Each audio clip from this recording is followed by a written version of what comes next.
Selamat datang kembali di Zona Misteri. Ketika seseorang pergi berburu, mereka biasanya berada tepat di tengah hutan lebat, jauh dari keramaian dan orang lain. Bukankah ini latar yang sempurna untuk sebuah kisah horor yang mengerikan?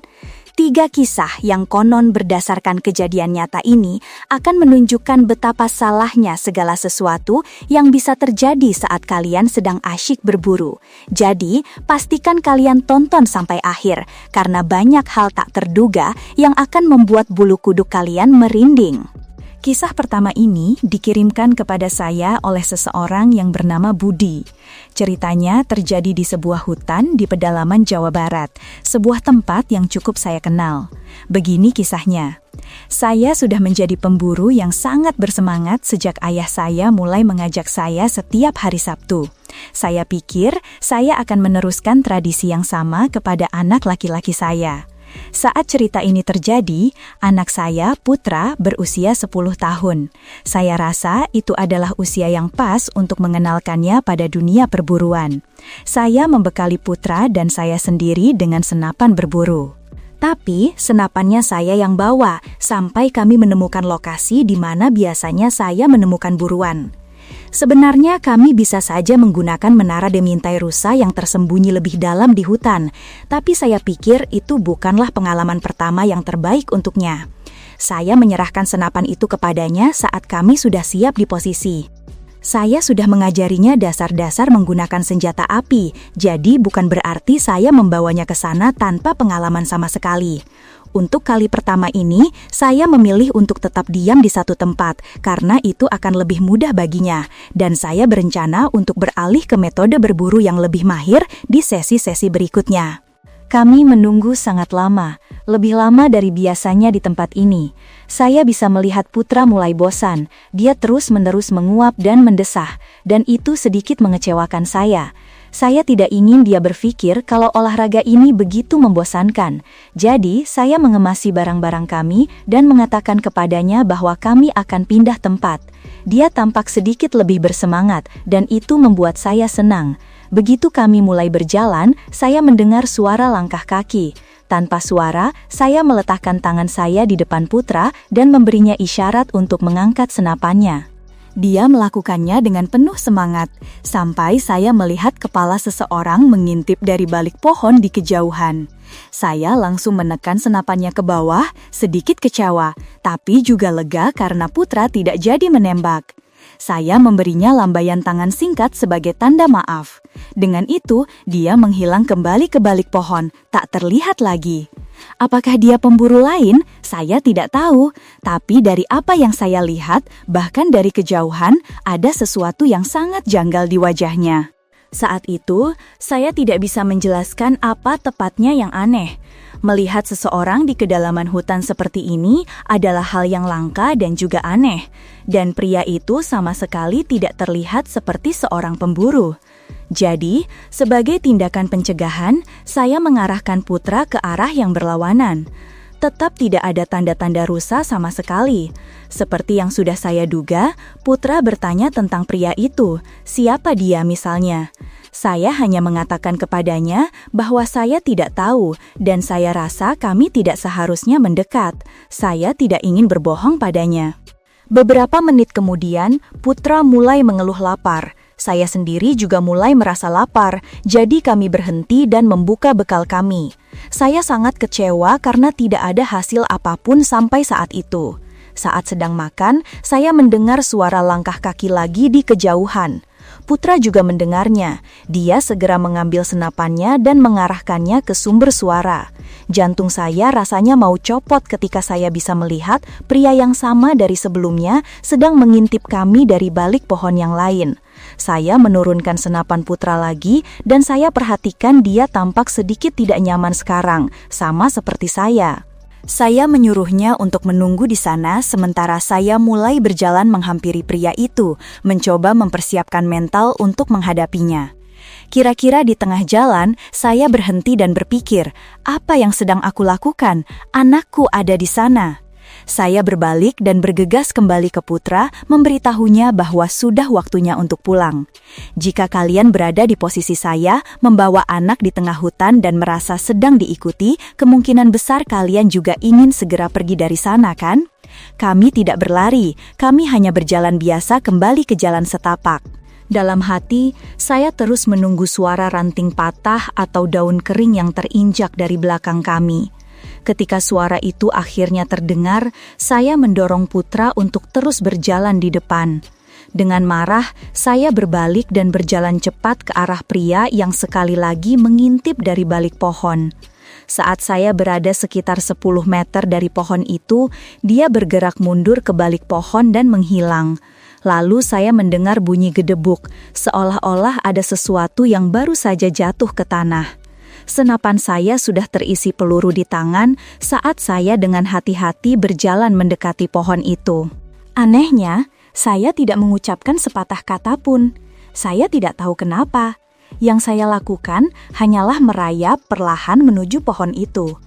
Ketika saya sampai di sana, rasanya seolah-olah semua yang ada di sekitar saya runtuh, atau lebih tepatnya lenyap. Satu-satunya yang bisa saya fokuskan adalah sebuah kepala yang tergeletak telungkup di tanah di depan saya. Tidak ada badan, hanya sebuah kepala. Saya bahkan tidak melihat ke atas atau ke sekeliling pohon untuk melihat siapa yang menjatuhkannya di sana. Saya hanya terjatuh lalu berlari secepat kilat kembali ke putra dan menyuruhnya untuk lari. Kami berhasil pulang dengan selamat dalam waktu 5 menit, dan saya memastikan 100% kami tidak diikuti. Namun saya terjaga sepanjang malam untuk berjaga-jaga demi keselamatan keluarga saya. Keesokan harinya, saya baru tahu dari istri saya bahwa ada 2 orang pemburu lokal yang dilaporkan hilang. Saat itulah saya menelpon polisi dan melaporkan apa yang telah saya alami. Tentu saja, aku harus bermain aman untuk waktu yang cukup lama, setidaknya beberapa bulan sebelum berani membawa anakku keluar lagi. Tapi yang membuatku benar-benar bingung adalah bagaimana orang ini bisa menghabisi 2 pemburu yang jelas-jelas bersenjata. Sejak saat itu, aku dan anakku sudah kembali berburu bersama. Kisah berikutnya dikirimkan kepadaku sebulan yang lalu oleh seorang pria bernama Bima, dan ceritanya lebih merupakan perpaduan antara pengalaman berkemah dan berburu. Begini ceritanya. Itu adalah pengalaman berburuku yang pertama. Usiaku 21 tahun, pergi bersama teman-temanku, Anton, Chris, Tony, dan pacarnya, Dewi, ke sebuah taman nasional di Jawa Barat untuk berburu rusa. Kami membawa 2 tenda terpisah yang relatif besar, kantong tidur, persediaan makanan dan minuman untuk 2 hari, dan tentu saja senapan. Aku bahkan tidak tahu nama senapan yang diberikan Anton kepadaku. Itu hanyalah senapan berburu biasa. Sejujurnya, aku tidak begitu yakin dengan perasaanku tentang semua ini. Membunuh hewan yang hidup dan bernapas, yang punya keinginan hidup sama besarnya denganku, hanya untuk apa yang disebut kesenangan. Rasanya sama sekali tidak keren bagiku. Tapi ini sudah kelima kalinya Anton mengajak, dan aku merasa harus mengatakan ya. Di tengah perjalanan, aku memutuskan dalam hati bahwa aku tidak akan menembak hewan apapun. Mobil Anton berhenti di sebuah area parkir, kami membongkar barang bawaan dan mulai mendaki sekitar 1,5 kilometer ke dalam hutan sebelum mendirikan kemah. Hal pertama setelah tenda berdiri, kami semua mengikuti arahan Anton yang dengan bangganya berceloteh tentang teknik berburu. Aku berharap ada seseorang yang bisa kuajak menertawakannya, tapi yang lain tampaknya juga menganggapnya serius. Aku mencoba sedikit menyindir Anton dengan bertanya, "Bukankah lebih baik berhenti bicara kalau kau tidak ingin membuat mangsa potensial kabur?" Dia langsung kesal. Aku tahu dia menganggap ini sangat serius, dan sejak saat itu, aku memilih diam. Maksudku, sejak saat itu adalah selama hal-hal masih berjalan normal, dan itu tidak berlangsung lama. Selama perburuan kami bertemu dengan sekelompok orang yang agak aneh. 3 pria berbadan cukup besar dan kotor dengan rambut panjang dan lengket. Mereka tampak seperti anggota kelompok terasing yang tinggal jauh di dalam hutan. Mereka menatap kami dan sedikit menganggukkan kepala seolah menyapa saat kami melewati mereka satu persatu. Kami semua resmi ketakutan. Mungkin terdengar seperti sesuatu yang lucu, tapi dalam situasi seperti itu rasanya sangat mengerikan. Kami berada jauh di dalam hutan, jauh dari area parkir yang, sebagai catatan, benar-benar kosong. Mungkin terdengar berlebihan, tetapi ketiga orang ini tampak seperti berandalan menyeramkan yang bisa saja berbahaya. Untungnya mereka tidak mengikuti kami. Akhirnya, Anton berhasil menembak seekor rusa. Kami tidak menemukan jejak rusa lain. Kami menyeret rusa itu kembali ke perkemahan kami dan itulah makanan malam kami malam itu. Anton dan Tony melalui proses yang menjijikkan dan berdarah saat menguliti dan, aku yakin, mengeluarkan isi perut rusa itu. Tapi aku tidak sanggup menonton lebih dari beberapa detik. Anton membuatkan kami burger daging rusa. Dia sudah mempersiapkan roti dan segalanya. Meskipun aku tidak begitu setuju dengan olahraga ini, aku terkesan dengan Anton. Kami pergi tidur begitu hari menjadi gelap dengan api unggun yang masih menyala di luar. Aku benar-benar kesulitan untuk merasa nyaman di dalam kantong tidur itu. Anton dan Chris tampaknya cepat sekali terlelap, sementara aku sebaliknya mungkin sudah berguling-guling selama setidaknya 2 jam. Aku memang selalu sulit tidur di dalam kantong tidur. Aku sebenarnya baru saja akan bangun dan keluar untuk buang air kecil ketika aku mendengar suara langkah kaki dari luar tenda. Aku membuka mulut untuk memanggil nama Tony atau Dewi, tetapi aku sadar, bagaimana jika itu bukan mereka? Aku berbaring diam dan mendengarkan.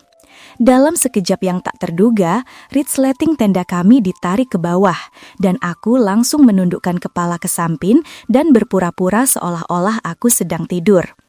Ada jeda singkat sebelum resleting ditarik kembali ke atas. Aku menunggu sampai langkah kaki itu menjauh. Sepertinya mereka bergerak ke tenda Tony dan Dewi. Kemudian aku sadar, itu pasti mereka, dan mereka mungkin memeriksa apakah kami sudah tidur agar mereka, ya kau tahu, berduaan kurasa. Jadi, aku memutuskan untuk mengerjai mereka sedikit. Aku menunggu sekitar 5 menit sebelum membuka resleting tenda dan mulai merayap ke tenda mereka. Kemudian, aku menyadari resleting tenda mereka masih terbuka. Aneh, pikirku. Aku merayap mendekat, berharap bisa mengejutkan kedua sejoli itu, tetapi ketika aku sudah cukup dekat, aku malah melihat 2 pria di dalam tenda sedang melakukan sesuatu pada Dewi. Saat itu juga, aku berteriak sekeras yang aku bisa, sebagian besar karena ketakutan, tetapi juga untuk membangunkan semua orang. Anton dan Chris menyerbu keluar dari tenda dengan senapan mereka. Ketika kedua pria itu lari dari tenda, aku menyadari sesuatu. Mereka adalah 2 pria yang sama yang kami lihat sebelumnya. Tony dan Anton melepaskan tembakan ke arah mereka untuk menakut-nakuti mereka agar pergi. Namun, sesuatu yang jauh lebih mengerikan terjadi setelah itu. Setelah mereka melepaskan tembakan, kami semua melihat sekeliling dengan ngeri ketika para pria dari hampir segala arah yang sebelumnya bersembunyi di semak-semak dan di balik pepohonan mulai berlarian ke berbagai penjuru. Kami mencoba membangunkan Budi dan Sinta, tetapi sepertinya mereka telah disuntik dengan semacam obat penenang oleh orang-orang itu. Kami tidak punya pilihan selain menunggu sampai mereka sadar, yang memakan waktu sekitar setengah jam. Berlari kembali ke mobil di tengah hutan yang gelap gulita itu adalah salah satu momen paling menakutkan dalam hidupku. Kami tidak tahu siapa orang-orang itu. Bisa jadi mereka adalah bagian dari sebuah sekte sesat yang terisolasi, atau bahkan sebuah keluarga kanibal. Kami tidak tahu apa yang mereka rencanakan terhadap Budi dan Sinta, tetapi kami sangat bersyukur kami semua bisa keluar dari sana dengan selamat. Kisah terakhir ini ditulis oleh Bayu yang dijuluki si pelari cepat, dan ia berbagi pengalaman berburunya di malam hari. Aku sedang berburu babi hutan di malam hari di hutan dekat halaman belakang rumahku. Aku bersembunyi di menara pengintai yang kubangun sekitar 1 dekade lalu. Bagi yang mungkin bertanya-tanya, tentu saja aku menggunakan teropong dengan penglihatan malam. Kurasa aku bisa dibilang seorang pemburu yang cukup serius. Aku tidak ingin membuat kalian bosan dengan detail yang tidak perlu dan memperpanjang cerita. Jadi, aku akan membuatnya singkat. Aku ingin semua orang tahu bahwa meskipun cerita ini terdengar aneh dan gila, ini adalah sebuah kebenaran. Sebenarnya, aku justru menganggap diriku beruntung karena akan selalu memiliki kisah mengerikan seperti ini untuk dibagikan. Jadi, ketika aku sedang duduk di menara menunggu pergerakan, akhirnya sesuatu muncul. Aku membidik dan menemukan sumbernya. Tapi itu sama sekali bukan babi hutan atau binatang apapun yang aku harapkan. Itu adalah seorang pria yang mengenakan pakaian serba hitam, celana olahraga, sepatu hitam, dan hoodie hitam dengan tudung menutupi kepalanya. Tapi itu bukan bagian yang paling menakutkan. Dia menyeret sebuah karung besar di belakangnya. Jantungku mulai berdebar kencang. Aku cukup yakin aku sedang menyaksikan orang ini mencoba mengubur mayat. Aku terus mengawasinya, tetapi kemudian dia melambat, dan aku bersumpah, seolah-olah dia menolehkan kepalanya dan menatap lurus ke arahku. Aku langsung merunduk di balik dinding kayu menara. Seluruh tubuhku gemetar ketakutan. Ya, aku punya senjata, tetapi membayangkan menggunakannya pada seseorang saja sudah sangat mengerikan. Aku bersembunyi, berdoa agar dia tidak melihatku. Sepertinya tidak mungkin dia bisa melihatku. Di sini sangat gelap gulita. Atau setidaknya itulah logikaku. Detik-detik terasa seperti selamanya saat aku menunggu suara langkah kaki dan dedaunan yang menjauh. Tapi aku tidak mendengar langkah kaki apapun. Yang kudengar hanyalah suara kaki yang menginjak salah satu anak tangga kayu di menara pengintaiku. Aku merasakan seluruh menara bergetar dan berguncang saat ada 2 langkah lagi menaiki tangga. Pada titik ini, aku bertanya pada diriku sendiri, apakah aku sanggup menembak seseorang? Tetapi untuk beberapa alasan, siapapun yang ada di bawah sana memutuskan untuk tidak naik sampai ke atas, karena aku mendengarnya melompat kembali ke tanah dan mulai menyeret karung itu pergi. Kurasa aku membeku seperti patung setidaknya selama 10 menit sebelum berani mengintip lagi. Situasi tampak aman. Aku harus segera pulang dan memberitahu polisi. Aku melompat dari tepi menara dan menuruni tangga. Aku menyalakan senter sakuku yang kalau dipikir-pikir adalah langkah bodoh mengingat situasinya, dan berlari kembali ke arah rumahku. Aku baru bisa berlari sekitar 10 detik ketika aku mendengar suara langkah kaki yang cepat dan panik menginjak dedaunan dari belakangku. Aku menoleh ke belakang dan di sanalah dia, hanya beberapa senti dari wajahku. Aku berbalik dan menembaknya di bahu. Dia berhenti dan berteriak kesakitan dan aku menggunakan momen itu untuk menyelesaikan lariku ke rumah. Sekali lagi, jika dipikir-pikir, seharusnya aku menahannya entah bagaimana caranya, tapi itu tidak penting lagi sekarang. Aku menelpon polisi yang datang dalam 15 menit dengan 1 regu pencari. Aku membawa mereka semua ke hutan, ke lokasi di mana aku menembaknya. Ada jejak darah yang samar namun terlihat di dedaunan yang melewati kantong jenazah itu.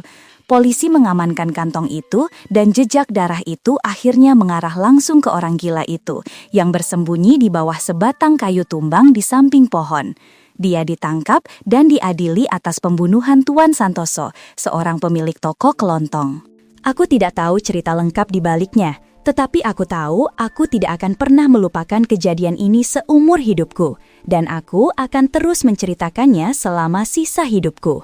Nah, itu dia kisah-kisah mengerikan yang kita bahas kali ini. Terima kasih telah menemani kami di Zona Misteri. Jangan lupa untuk menekan tombol like, subscribe, dan bagikan video ini jika kalian merasa ceritanya menegangkan.